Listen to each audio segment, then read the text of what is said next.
إلا الله وحده لا شريك له وأشهد أن محمدا عبده ورسوله لا نبي بعده اللهم صل وسلم على محمد وعلى آله وأصحابه ومن اهتدى بهديه إلى يوم الدين. يا أيها الذين آمنوا اتقوا الله حق تقاته ولا تموتن إلا وأنتم مسلمون. Kaum muslimin rahimakumullah, tetangga masjid ini ada yang sedang sakit serius, yaitu penyakit kanker, tapi sudah stadium yang sangat akhir. Karena situasi sakitnya sudah serius, keluarga minta doa dari kita semua. Semoga Allah Subhanahu wa taala memberikan apapun yang terbaik. Jadi kalau doanya dalam hadis, Allahumma ahyiha ma kanatil hayatu khairan laha. Ya Allah, berikan kehidupan kalau memang kehidupan yang lebih baik. Mudah-mudahan doa antum semua nanti misalnya saat syuruk atau sambari kita ngaji didengar oleh Allah Azza wa Jalla. Seandainya ada kesembuhan, Allah berikan kesembuhan cepat dan tidak lagi ada sakit yang tersisa. Baiklah jamaah sekalian, kita lanjutkan kembali pembahasan kita tentang satu ibadah hati yang bernama inabah. Jadi di dalam dosa-dosa kita terpisah dari Allah, kita menjadi jauh dari Allah. Semakin dosa-dosa itu banyak, semakin kita jauh. Kita perlu jalan untuk kembali mendekati Allah, kembali untuk akrab dengan Allah Subhanahu wa taala. Jalan kembali ini dinamakan dengan inabah. Jadi kalau taubat itu jalan menghentikan dosa. Jadi terhentinya dosa dengan taubat, tapi kembalinya Anda kepada Allah untuk akrab kembali, untuk dekat kembali, ini dinamakan dengan inabah. Jemaah sekalian, kita ada di halaman 9 versi rangkuman. Kalau di versi buku lengkap ada di halaman 618 dan sesudahnya.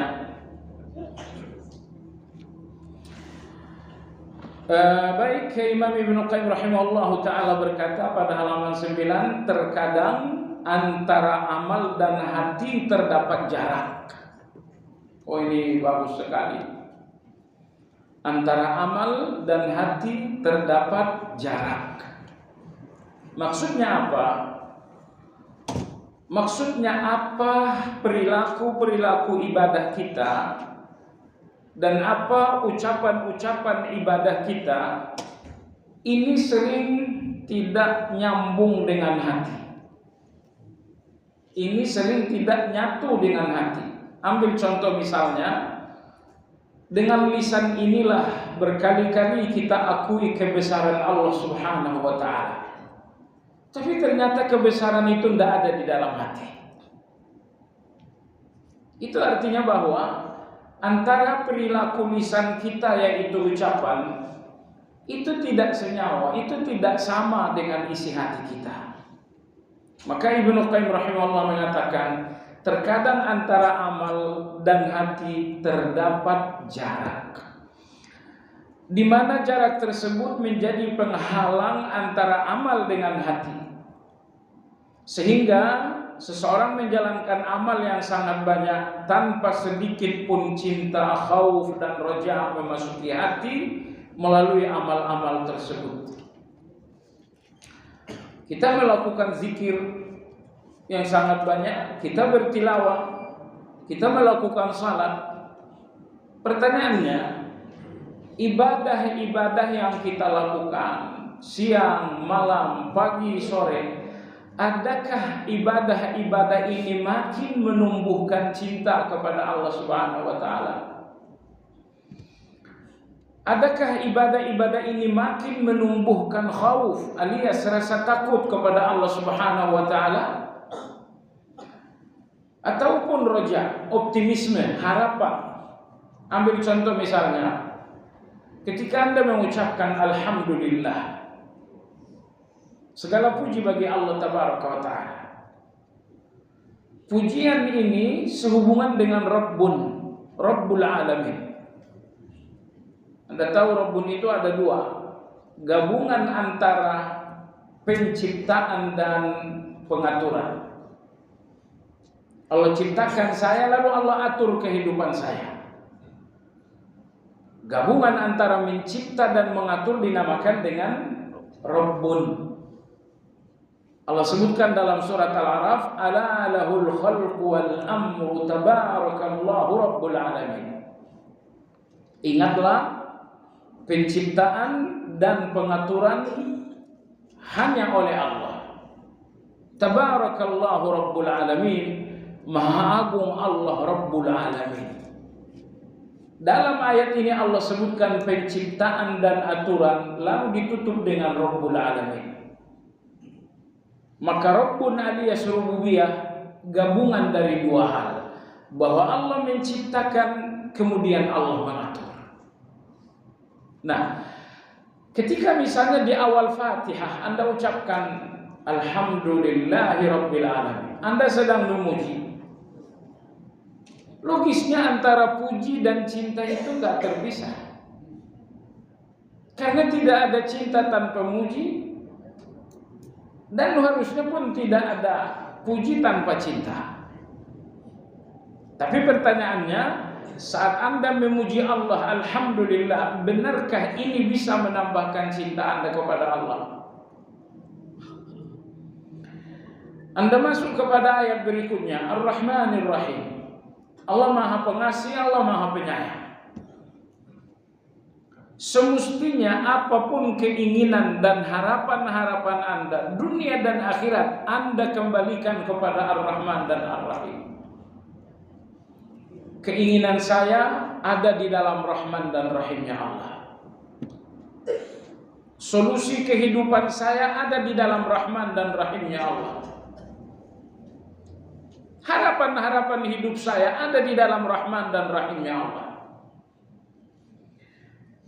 Seandainya keinginan-keinginan hidup, solusi-solusi dalam kesulitan hidup, semuanya Anda hubungkan dengan Ar-Rahmanir Rahim, niscaya Ar-Rahmanir Rahim ini akan membuat Anda melihat keinginan hidup itu dengan pandangan optimis. Apa keinginan hidup Anda? Hutang piutang lunas? Baik. Kacamata apa yang Anda gunakan melihat hutang piutang itu? Seandainya hutang piutang ini Anda lihat dengan kacamata Ar-Rahmanir Rahim, pasti dalam hati Anda muncul optimisme yang besar, keyakinan yang besar. Hutang piutangku pasti lunas. Memang bukan hari ini, bukan besok, tapi pasti lunas. Jemaah sekalian,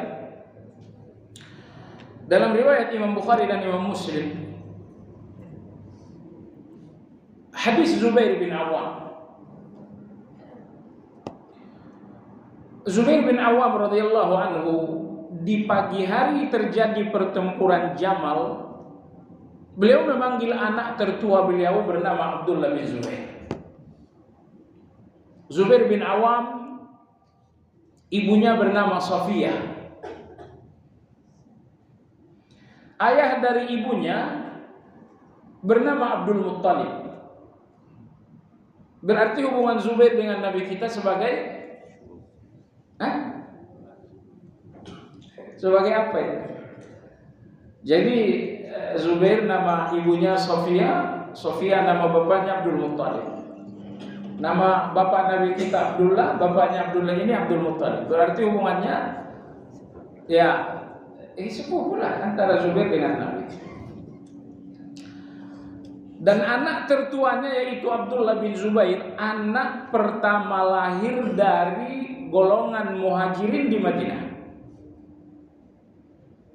Nah, di pagi hari peperangan Jamal terjadi, beliau memanggil Abdullah.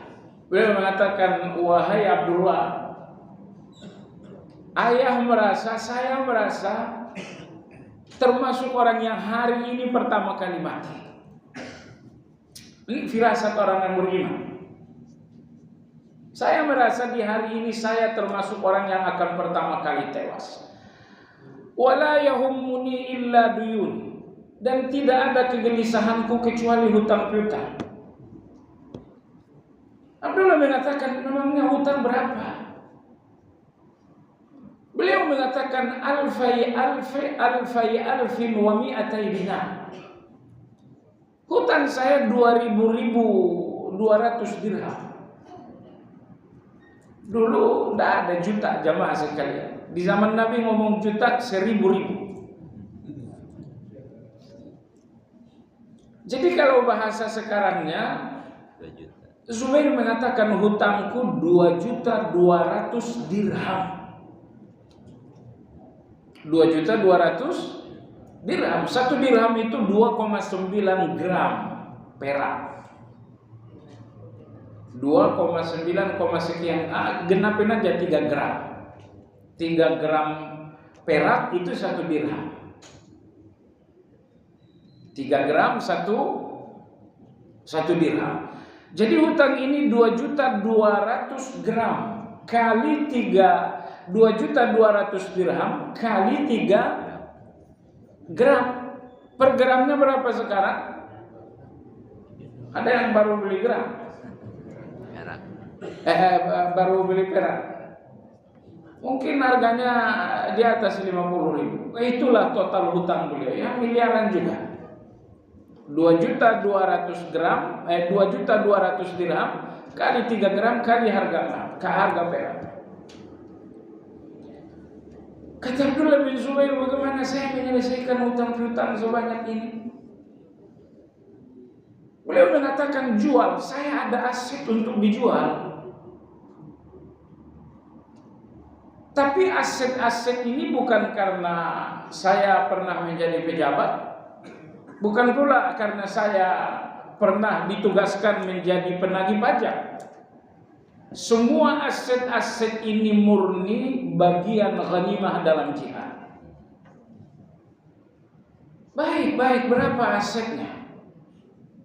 Zubair bin Awam mengatakan aset pertama sebidang tanah masih dalam bentuk hutan. Aset yang kedua di Madinah ini ada rumah sebanyak 11. Aset yang ketiga di Mesir ada rumah sebanyak 2 unit. Aset yang keempat ada rumah juga di kota Basra, Irak. Nanti kalau saya sudah meninggal, segera lunasi hutang piutang dengan menjual aset ini. Nah, kalau kamu menemukan kesulitan penjualan aset atau apapun kesulitannya dalam proses pelunasan hutang piutang, maka berdoalah dan ucapkan Allahumma ya Maula Zubair. Wahai Allah maulanya Zubair. Maula artinya adalah pelindung. Kita sudah berlalu dalam kajian Asmaul Husna. Wahai maulanya Zubair, mudahkan urusan. Apapun kesulitannya nanti, itu saja doanya. Ya Maula Zubair, wahai maulanya Zubair, mudahkan urusan. Dan akhirnya nyata Zubair bin Awam radhiyallahu anhu wafat dalam pertempuran Jamal, maka mulailah Abdullah bin Zubair menjual aset. Tentu aset-aset ini bukan aset yang mudah untuk dijual. Setiap kali ada kesulitan, beliau berdoa, ya Maula Zubair. wahai maulanya Zubair, wahai pelindungnya Zubair, penolongnya Zubair, mudahkan urusan. Akhirnya jemaah sekalian, tidak satu pun kesulitan dalam proses pelunasan hutang piutang itu, melainkan menjadi kemudahan setiap kali dia berdoa, ya Maula Zubair. Kondisi sudah sangat susah, berikan kemudahan. Kembali ke belakang, sebenarnya Abdullah bin Zubair bertanya kepada ayahnya, wahai ayahku, hutang sebanyak ini dari mana? Ayah beli apa, jajan apa, kok hutang sampai miliaran begini? Zubair bin Awam radhiyallahu anhu mengatakan, di Madinah ini saya yang dipercaya orang untuk penitipan uang. Ada yang nitip sekian-sekian, jadi tidak ada bank, saya lah yang menjadi bank penitipan uang di Madinah ini. Tapi saya tidak pernah menerima penitipan dengan status penitipan. Saya katakan tidak, ini uang titipan ini statusnya bukan titipan tapi hutang. Karena kalau uang titipan ini statusnya titipan, saya takut nanti orang jadi rugi. Masalahnya kalau uang titipan hilang di tangan pemegang titipan, dan itu hilang tanpa ada unsur kesengajaan, tentu si pemegang titipan tidak harus tidak mesti membayar. Kecuali kalau hilangnya disengaja, baru dia ganti. Tapi kalau terjadi keadaan tak terduga, tidak disengaja, uang titipan hilang, tidak mesti harus bayar, nggak mesti harus ganti. Maka Zubair radhiyallahu anhu mengatakan, agar titipan-titipan itu tidak hilang lalu pemilik uang menjadi rugi, maka setiap kali orang datang menyerahkan titipan, saya bilang, titipan ini statusnya hutang, bukan titipan. Nah, setelah titipan jadi status hutang oleh Zubair bin Awam, diinfakkan fi sabilillah, infak. Baiklah jemaah sekalian, intinya kesulitan, kemudahan, kesulitan, kemudahan. Setiap datang kesulitan beliau berdoa, ya Maula Zubair, wahai maulanya Zubair, mudahkan urusan. Akhirnya semua aset terjual, hutang piutang pun terlunasi. Setelah hutang piutang terlunasi, apakah sisa penjualan aset langsung dibagikan menjadi waris? Oh tidak. Abdullah bin Zubair radhiyallahu taala anhu menunda pembagian waris selama 4 tahun. Selama 4 tahun itu pula beliau 4 kali haji. Beliau pergi haji sampai nanti di tawaf di Ka'bah, beliau berteriak, kalian semua, siapa yang masih punya sangkut hutang piutang dengan ayahku Zubair bin Awam, jumpai saya. Nanti di Arafah, ketika semua orang konsentrasi di situ, beliau berteriak lagi, wahai kalian semua ahli Arafah, siapa yang punya sangkut piutang dengan ayahku Zubair, segera jumpai saya. Ini di tahun pertama, di tahun kedua, tahun ketiga, tahun keempat. Selama 4 tahun berturut-turut di musim haji, Abdullah mengumumkan sekiranya masih ada sangkut piutang dengan ayahnya agar segera menjumpainya. Ternyata setelah 4 tahun gak ada yang datang lagi. Barulah setelah itu sisa penjualan aset dibagikan menjadi waris kepada anggota keluarga. Berapa bagiannya? Zubair bin Awam memiliki istri sebanyak 4. Dan beliau memiliki anak laki-laki sebanyak 8, anak perempuan sebanyak 8. Sehingga pembagian waris untuk istri dan anak-anak. Berapa bagian waris istri?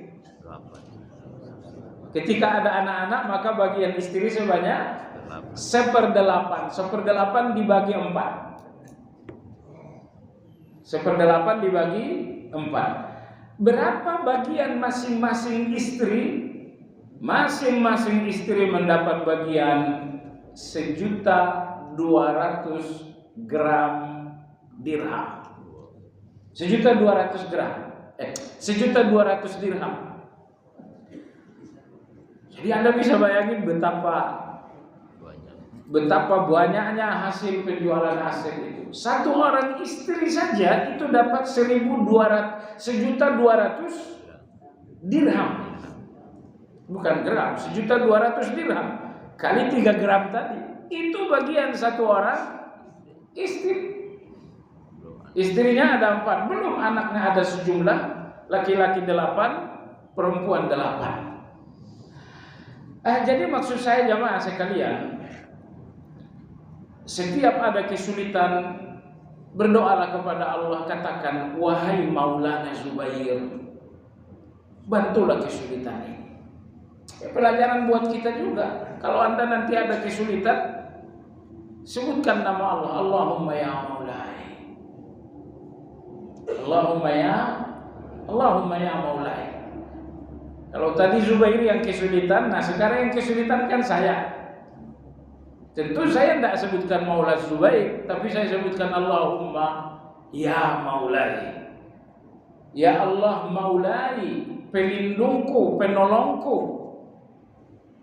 Mudahkan kesulitan. Kembali kepada Fatihah tadi, kesulitan hidup, tantangan hidup, harapan-harapan hidup, keinginan-keinginan hidup, kacamata Anda melihat itu semuanya apa? Kalau kacamata Anda adalah kemampuan Anda, semua keinginan Anda itu hasilnya adalah putus asa. Saya nggak mampu, saya nggak bisa. Itu hasilnya. Kalau kemampuan inilah yang kita gunakan kacamata untuk memandangi kehidupan hidup. Tapi alhamdulillah kita punya Allah Tabaraka wa Ta'ala. Per hari ini, apapun keinginan hidup, hajat-hajat hidup, pandangi dengan nama Allah Ar-Rahmanir-Rahim. Bagaimana hutang piutangku ada di dalam Rahman dan Rahimnya Allah. Bagaimana dengan sakitmu? Sakitku ada di dalam Rahman dan Rahimnya Allah Azza wa Jalla. Sehingga semua keinginan-keinginan hidup yang Anda pandang, Anda lihat dengan Ar-Rahmanir Rahim, niscaya keinginan-keinginan hidup ini akan menjadi optimisme. Akan menjadi harapan Anda. Bahkan akan menjadi keyakinan Anda. Nah, jadi saat Anda memuji Allah, alhamdulillah, tumbuhkah cinta Anda kepada Allah? Saat Anda membacakan Ar-Rahmanir Rahim, tumbuhkah yakin dan optimisme Anda kepada Allah melihat kehidupan Anda? Ketika Anda membaca Maliki Yaumiddin, yang maha berkuasa pada hari pembalasan, artinya Anda akan dibalas. Kebaikan Anda akan dibalas padahal nggak seberapa. Dosa akan dibalas padahal jumlahnya nggak terhitung. Anda sadar bahwa Anda akan dibalas. Munculkah rasa takut? Nah, maka Ibnu Qayyim rahimahullahu taala di sini tadi mengatakan bahwa seseorang menjalankan amal yang sangat banyak tapi cintanya tidak bertambah kepada Allah. Khauf, rasa takutnya kepada Allah pun tidak bertambah. Raja dan optimisme kepada Allah pun tidak semakin bertambah. Berikutnya lagi, tidak semakin tumbuh zuhudnya. Nomor 3 ini penting. Makin berzikir, makin salat, bagaimana zuhudnya terhadap dunia? Ya kalau ibadah terus menerus dan zuhudnya tidak tumbuh, ini artinya antara amal dengan hati terhijab. Antara amal dengan hati terhijab. Ketika dengan amal ini muncul sejumlah ibadah, tapi di dalam hati ini tidak tumbuh zuhud, itu antara amal Anda dengan hati Anda terhijab. Ini persoalan. Bahwa di dalam ibadah itu berkali-kali Anda nyebutkan akhirat. Tapi ternyata zuhud kita tidak semakin tumbuh terhadap dunia. Jamaah sekalian, kemarin hari Jumat mungkin di antara antum ada yang hadir kajian ghurur, kajian tentang ketertipuan. Dalam Al-Quran berkali-kali Allah katakan dunia ini mata'ul ghurur, kesenangan yang menipu. Tapi hampir semua orang justru hanyut dalam kesenangan yang menipu. Kenapa kesenangan dunia dinamakan menipu? Karena 3 alasan. Alasan yang pertama, apapun kesenangan dunia itu ternyata nggak mengurangi kegelisahan. Anda dapat uang hari ini 1 miliar, oke, itu kesenangan dunia itu. Tapi gelisah Anda tentang keadaan anak Anda berkurang nggak? Oh tidak. Gelisah Anda tentang sakit Anda berkurang nggak? Tidak. Gelisah Anda tentang gonjang-ganjing bisnis Anda berkurang nggak? Tidak. Kesenangan dunia menipu. Datanglah kesenangan dunia, tapi ternyata kegelisahan tidak lantas menjadi berkurang. Maka Allah katakan kesenangan yang menipu. Alasan yang kedua, kesenangan dunia Allah sebutkan menipu karena semakin banyak Anda dapatkan kesenangan, justru semakin besar Anda punya keinginan. Tadi sebelum dapat apa-apa, nggak ingin apa-apa. Pengennya apa? Oh, nasi uduk saja sama tempe. Keinginannya sederhana sekali. Tapi begitu hari ini dapat uang 1 juta, udah nggak mau nasi uduk sama tempe. Maunya apa hari ini? Oh, harus yang sederhana itu. Harus ada rendang.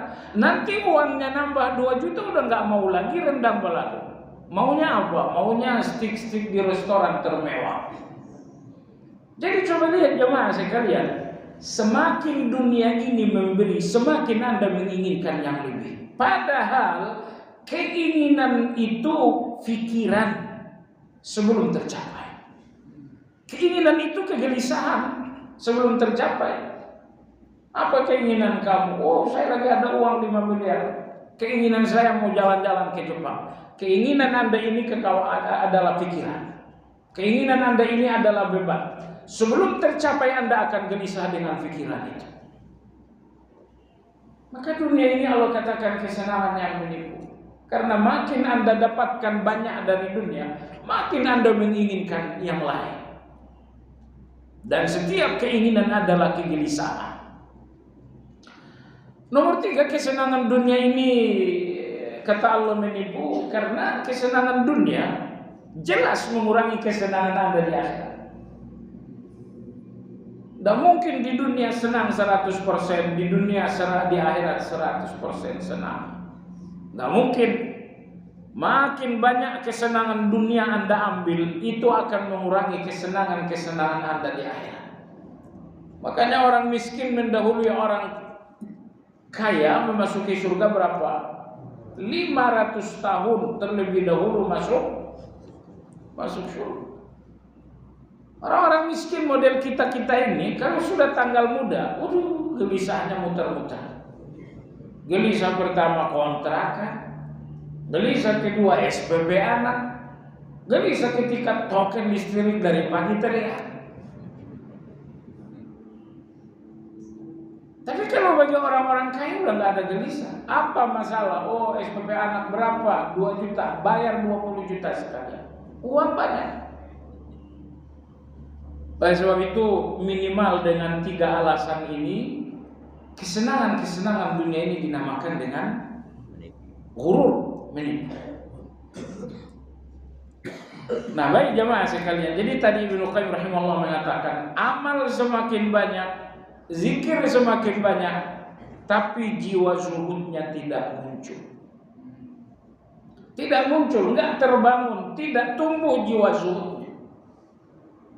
Kata Ibnu Qayyim, ibadah banyak tapi sikap zuhud tidak muncul, artinya antara ibadah dengan hati ini masih berpisah. Antara ibadah Anda dengan hati Anda masih bertolak belakang, masih terhijab. Sahabat-sahabat di zaman Nabi SAW, ketika mereka ibadahnya luar biasa, ternyata tumbuh zuhud mereka terhadap dunia. Ketika ibadah-ibadah mereka luar biasa, cinta, khauf, roja mereka kepada Allah itu semakin naik. Artinya antara ibadah mereka dengan hati mereka bersatu.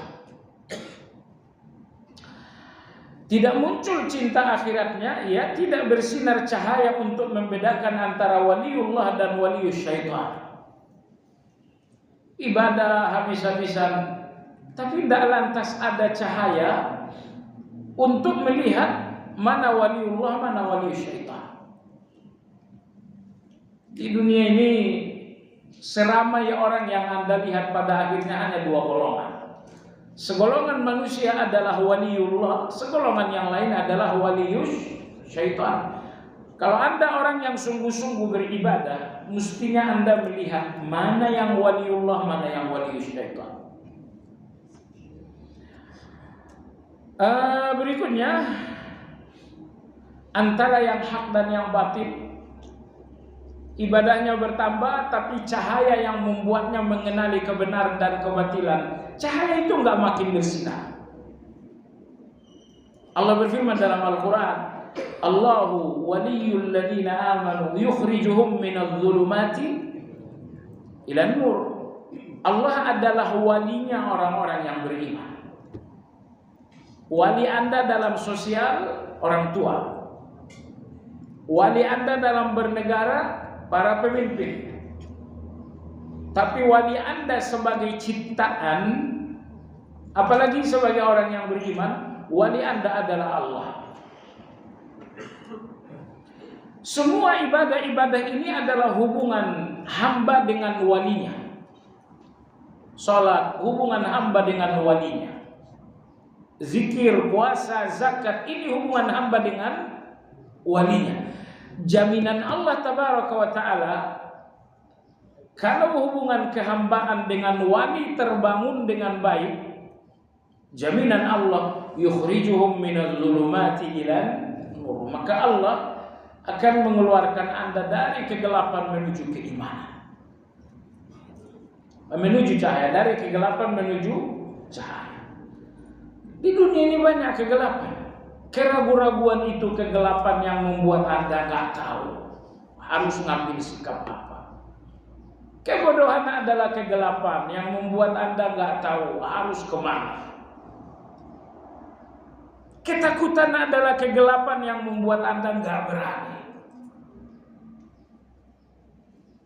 Dan tentu kegelapan yang paling berbahaya adalah gelapnya kekufuran. Jadi kekufuran itu adalah gelap karena karena gelapnya kekufuran membuat Anda nggak mengenal siapa Allah. Keraguan-raguan itu pun kegelapan. Rasa takut itu pun kegelapan. Kegelisahan itu pun kegelapan. Gelap-gelap, tapi puncaknya gelap itu bahwa gelap kekufuran. Tetapi Allah Azza wa Jalla berikan jaminan, kalau kalian benar-benar berwali kepada Allah, niscaya Allah akan keluarkan kalian dari kegelapan-kegelapan. Perhatikan, zulumat di situ tidak berbentuk mufrad atau tunggal. Seandainya zulumat itu bentuk katanya tunggal, maka yang dimaksudkan kufur. Tapi tidak, zulumat di situ berbentuk jamak. Berarti segala kegelapan-kegelapan tidak akan terlepas kecuali Allah. Gelapnya ketakutan, gelapnya keraguan, gelapnya kegelisahan, dan yang pasti gelapnya kekufuran. Semua kegelapan-kegelapan ini hanya terlepas oleh wali Anda yang bernama Allah Subhanahu wa ta'ala. Selanjutnya poin berikutnya kata beliau, seandainya pengaruh amal telah memasuki hati, niscaya hati akan penuh cahaya melihat kebenaran dan kebatilan. Allah. Kalau pengaruh amal, pengaruh ibadah telah memasuki hati, niscaya hati ini akan jelas melihat mana yang baik, mana yang buruk. Gak akan ada keraguan-raguan Anda melihat yang baik dan yang buruk itu. Anda akan jelas melihat mana wali-wali Allah dan mana wali-wali setan. Di samping semakin tumbuh dan suburnya ibadah-ibadah hati. Nah, ini inti penting. Kalau ibadah yang Anda lakukan membuahkan pengaruh terhadap hati, maka di dalam hati ini akan tumbuh ibadah-ibadah hati. Cinta Allah, khauf kepada Allah, raja kepada Allah, zuhud terhadap dunia, tawakal kepada Allah, termasuk inabah. Jadi semua ibadah-ibadah hati tumbuh dan suburnya apabila ibadah-ibadah telah menghasilkan pengaruh dalam hati. Poin berikutnya juga penting, kata Ibnu Qayyim, dan terkadang pula ada jarak antara hati dengan Allah. Kalau tadi ada jarak antara amal dengan hati, habis-habisan kita beramal tapi tidak ada pengaruhnya kepada hati. Nomor 2, kata beliau, terkadang antara hati pun dengan Allah masih ada hijab, masih ada tabir, masih ada jarak, di mana jarak tersebut menjadi penghalang sampainya amal kepada Allah Subhanahu wa taala. Penghalang berupa kesombongan dan ujub. Tuh. Apa yang menjadi penghalang hati dengan Allah? Ujub. Mestinya jamaah sekalian, mestinya salat ini menyambungkan Anda dengan Allah. Tapi tidak. Walaupun Anda sholat, terus-menerus sholat, tidak lantas kemudian Anda tersambung dengan Allah. Kenapa? Karena ada hijab antara hati dengan Allah. Di antara hijab besarnya adalah ujub. Ujub itu merasa hebat. Jadi sederhananya begini. Tujuan Anda ibadah membesarkan siapa? Membesarkan Allah. Tapi orang-orang yang ujub beramal justru untuk membesarkan diri sendiri. Setelah dia berzakat, bersedekah, dia mengatakan saya hebat. Setelah dia salat malam, dia mengatakan saya ini orang bertakwa. Setelah dia baca Quran, oh ternyata saya ini ahli Quran. Ibadah yang seharusnya untuk membesarkan Allah berubah fungsi menjadi untuk membesarkan diri. Nah, kalau ibadah sudah difungsikan untuk membesarkan diri, ini antara hati dengan Allah sudah ada jarak. Anda nggak nyambung dengan Allah dengan ujub tersebut.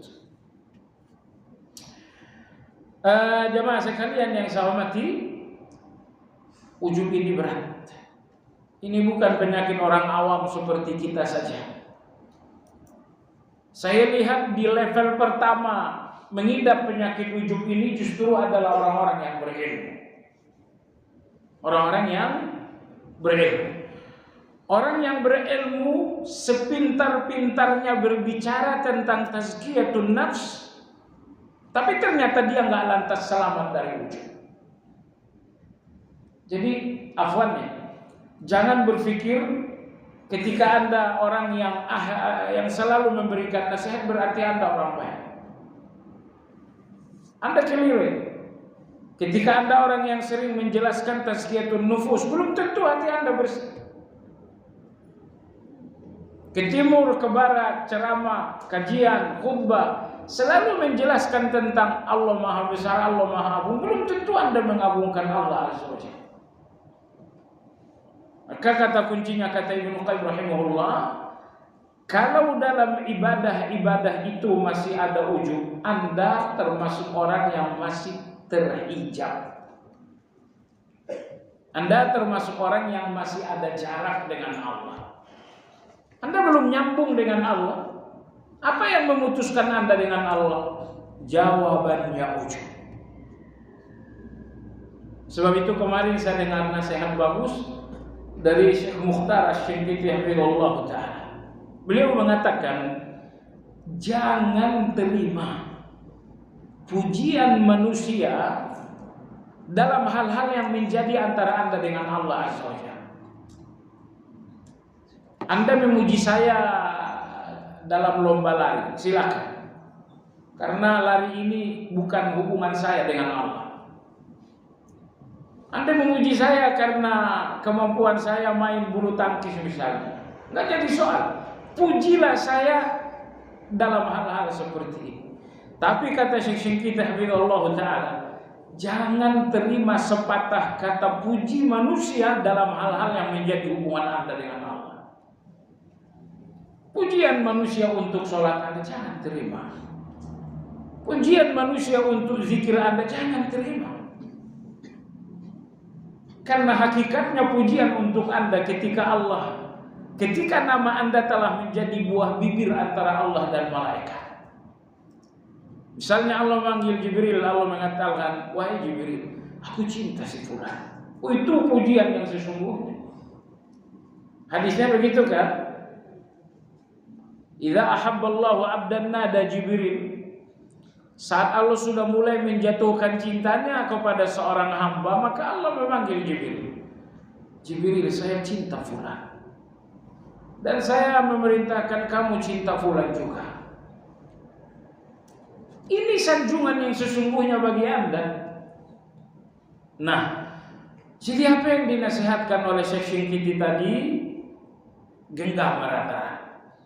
Jangan terima pujian siapapun dalam hal-hal yang bersifat antara Anda dengan Allah. Zikir antara Anda dengan Allah, jangan terima pujian manusia.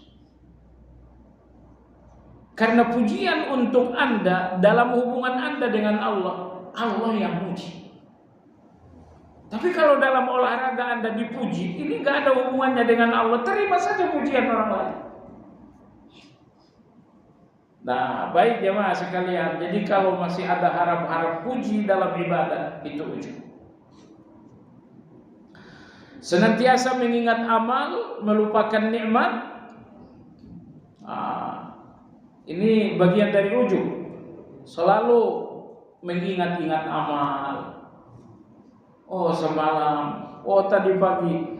Udah, kalau Anda udah beramal, udah lewatin saja. Gak usah diingat-ingat amal itu. Hati nanti bengkak kalau amal-amal ini diingat. Anda menolong orang lain, Anda sedekah misalnya, udah dilupain aja. Kalau memang Anda melakukannya karena Allah Subhanahu wa Ta'ala. Melupakan nikmat.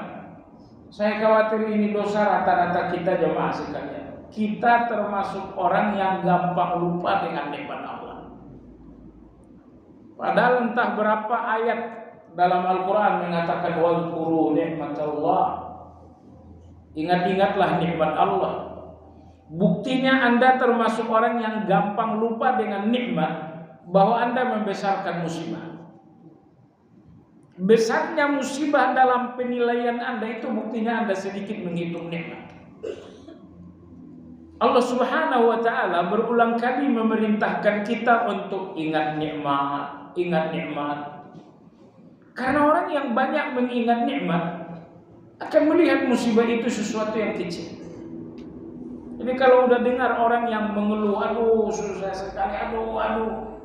Orang-orang seperti ini biasanya karena menghitung nikmatnya masih kurang. Karena tak mungkin musibah kita lebih besar daripada nikmat kita, tak mungkin. Nikmat Allah Tabaraka wa Ta'ala masih miliaran kali lipat lebih besar daripada musibah kita.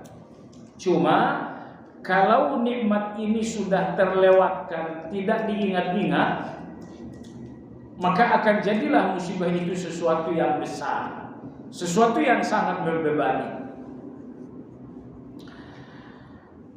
Berikutnya adanya tujuan-tujuan pribadi yang membuatnya ujub dengan amal.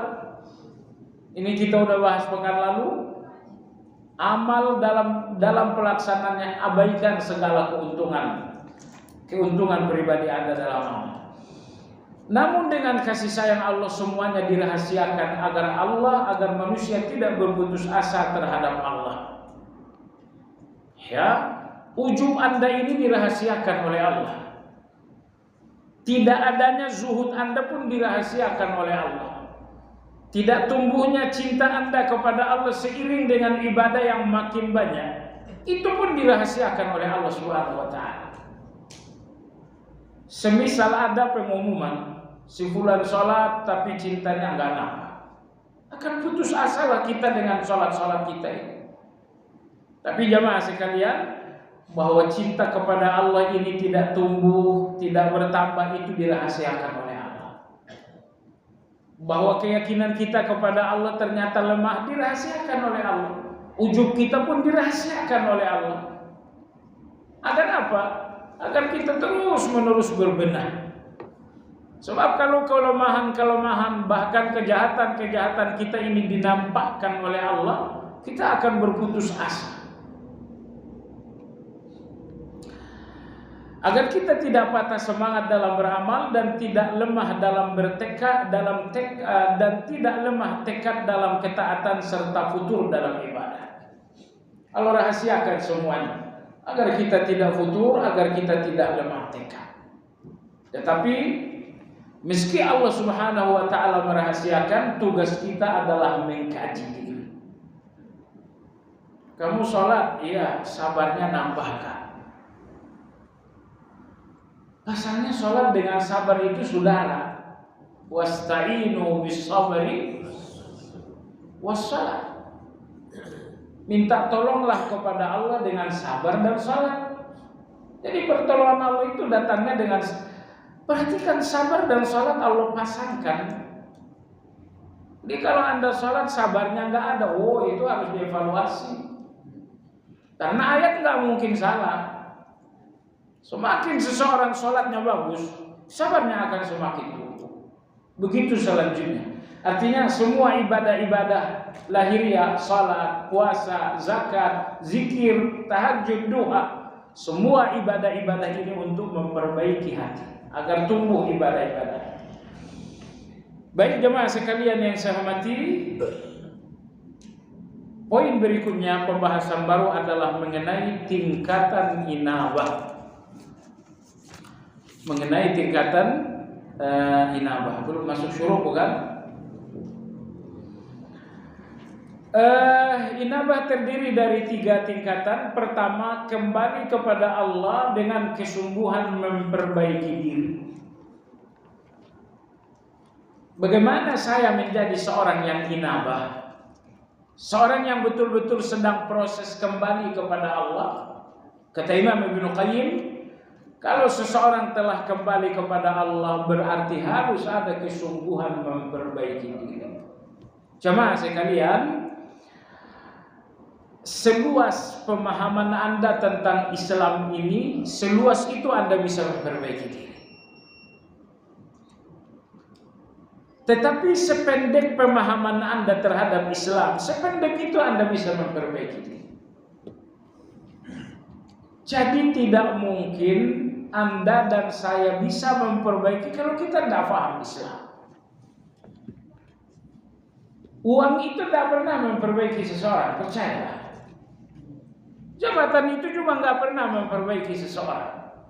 Ilmu sosial, ilmu politik, itu semuanya ilmu-ilmu yang nggak memperbaiki. Jadi satu-satunya ilmu yang memperbaiki diri hanya ilmu Islam. Anda belajar ilmu elektro, memperbaiki diri enggak? Itu memperbaiki kantor, memperbaiki duniawi, dan enggak memperbaiki diri. Dan ingat baik-baik, sebanyak-banyaknya uang, kalau Anda bukan orang baik, Anda enggak akan menikmati uang itu. Kita akan menikmati segala-galanya kalau kita orang baik. Anda kan udah lihat, orang-orang yang korupsi ini triliunan, tapi karena memang bukan orang baik, di penjara juga tinggalnya. Jadi modal Anda untuk menikmati kehidupan, modal utama Anda untuk bahagia, Anda jadi orang baik dulu. Hanya orang baik ini satu-satunya yang bisa bahagia. Cuma apa yang membuat Anda jadi baik? Uang? Tidak. Aset? Tidak. Satu-satunya yang membuat Anda orang baik bahwa Anda paham agama. Terus bagaimana cara memperbaiki diri? Kata Ibnu Qayyim ada 3. Pertama, melepaskan segala dosa dengan taubat. Segala dosa lepaskan dengan taubat.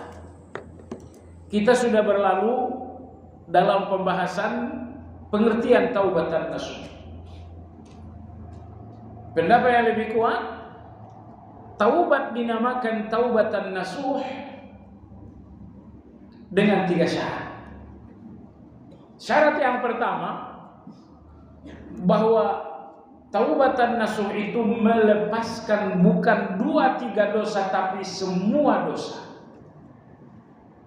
Jadi kalau taubat Anda hanya melepaskan 1 dosa, gimana, udah taubat belum? Udah. Hasilnya apa?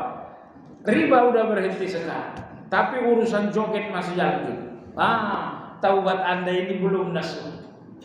Anda memang udah taubat, tapi belum dinamakan taubatan nasuh. Karena taubatan nasuh itu adalah taubat yang menghentikan semua dosa. Ini syarat pertama. Syarat kedua, taubat dinamakan taubatan nasuh adalah ikhlas. Yang kedua adalah ikhlas. Dan yang ketiga ini bagian dari yang kedua. Taubatan nasuh itu adalah taubat bukan untuk melindungi diri. Kalau Anda taubat untuk melindungi kehormatan, itu bukan taubatan nasuh. Baik. Jadi memperbaiki diri yang pertama adalah lepaskan segala dosa Anda dengan taubat. Ingat ya, hukuman gak melepaskan dosa. Misalnya Anda ditangkap pemerintah, masukkan penjara, apakah hukuman ini bisa melepaskan dosa? Enggak. Nanti keluar dari penjara balik lagi. Kenapa? Karena hukuman apapun tidak membuat seseorang melepaskan dosa. Satu-satunya yang membuat Anda menanggalkan dosa adalah taubat. Makanya taubat ini penting, karena satu-satunya yang membuat seseorang meninggalkan kejahatan adalah taubat. Hukuman, diancam misalnya, kamu kalau masih begini kamu dipecat dari pekerjaan. Akhirnya orang ini menghentikan kejahatan karena diintimidasi, karena diancam. Tapi percayalah, dia nggak meninggalkannya, dia hanya menghentikannya beberapa saat saja.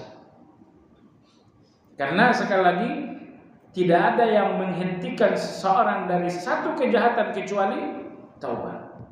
Maka orang yang sedang dalam proses memperbaiki diri pertama harus sungguh-sungguh bertaubat.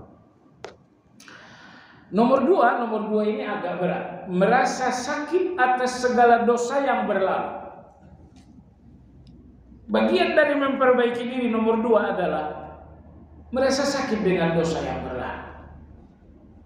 Nah, kalau dosa yang berlalu itu hari ini masih dikenang dengan rasa nikmat, dosa yang berlalu Anda masih ingat-ingat dengan rasa nikmat, sesekali Anda tersenyum dengan dosa yang berlalu, dosa yang berlalu tapi masih hadir dengan rasa nikmat. Rasa nikmat Anda dengan dosa yang berlalu menunjukkan bahwa pintu masih terbuka. Pintu masih terbuka, cuman Anda belum melangkah Anda menuju pintu itu. Jadi berhentinya satu dosa apabila hari ini dosa itu perih. Kalau dosa itu hari ini terasa sakit, insya Allah itu akan berhenti. Nah, tapi kalau masih dinostalgiakan terus, dulu, jangan dinostalgiakan lagi dosa. Jemaah sekalian, saya kira Anda pernah dengar cerita Nabi kita. Ada seseorang yang akan dihakimi oleh Allah di akhirat. Cuma sebelum dihakimi orang ini, Allah melakukan 3 hal. Hadis ini disebut ulama-ulama kita dengan istilah hadisul najwa. Hadis najwa. Hadis najwa artinya adalah hadis berbisik. Hadis bisik-bisik. Kenapa? Karena ketika orang ini akan diadili oleh Allah, pertama Allah memanggilnya mendekat. Wahai fulan, mendekatlah. Setelah orang ini mendekat, kemudian Allah membuat tabir, sehingga nggak ada yang melihat proses peradilan. Setelah itu Allah mulai melakukan interogasi. Tapi interogasi ini berbisik. Allah mengatakan, wahai fulan, dulu kamu melakukan ini benar gak? Si fulan ini mengatakan, ya Allah benar. Allah berbisik lagi, fulan, dulu kamu melakukan ini benar gak? Si fulan ini mengatakan benar. Jadi Allah menginterogasi dosanya, tapi serba berbisik. Maka hadis ini dinamakan dengan hadis apa tadi? Najwa. Najwa artinya berbisik. Setelah Allah selesai interogasi sambil berbisik dan semuanya dijawab jujur oleh yang bersangkutan, kemudian Allah mengatakan, satartuha laka fid dunya wa ana aghfiruha laka al-yawm. Dulu di dunia enggak ketahuan kan? Udah hari ini saya ampuni. Pertanyaan jamaah sekalian, orang ini siapa? Allah adili dengan cara dipanggil sini mendekat, lalu dikasih tabir, dosanya dipersoalkan dengan cara berbisik. Siapa orang ini? Jawabannya adalah ini pendosa yang dosanya dia rahasiakan.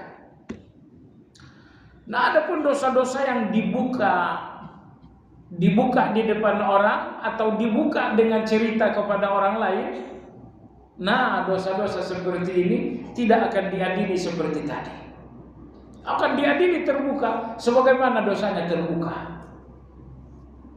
Bapak Ibu Anda dan saya pendosa juga. Usahakan tidak ada dosa Anda yang terbuka. Semua dosa rahasiakan setutup-tutupnya. Karena sekali lagi, semua dosa yang terbuka akan diadili oleh Allah terbuka. Tapi semua dosa yang tertutup akan diadili oleh Allah secara tertutup pula.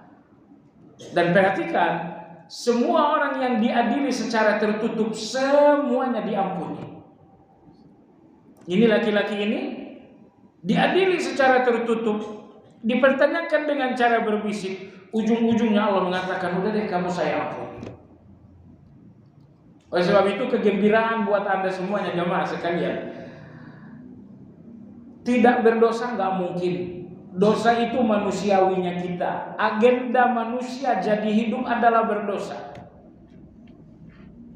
Agar apa? Agar Anda nggak merasa tinggi, agar Anda nggak merasa hebat, agar Anda terus merasa rendah, agar Anda terus merasa hina. Makanya dosa ini terjadi. Nomor dua, agar Anda terus berdoa, ya Allah, lindungi aku dari dosa, lindungi aku dari dosa. Seandainya dosa itu bukan peluang Anda, nggak mungkin Anda berdoa.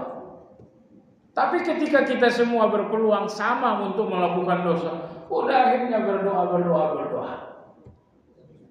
Maka adanya dosa sebuah rencana Allah agar setiap manusia tetap merasa hina. Adanya dosa sebuah takdir Allah agar setiap orang minta perlindungan.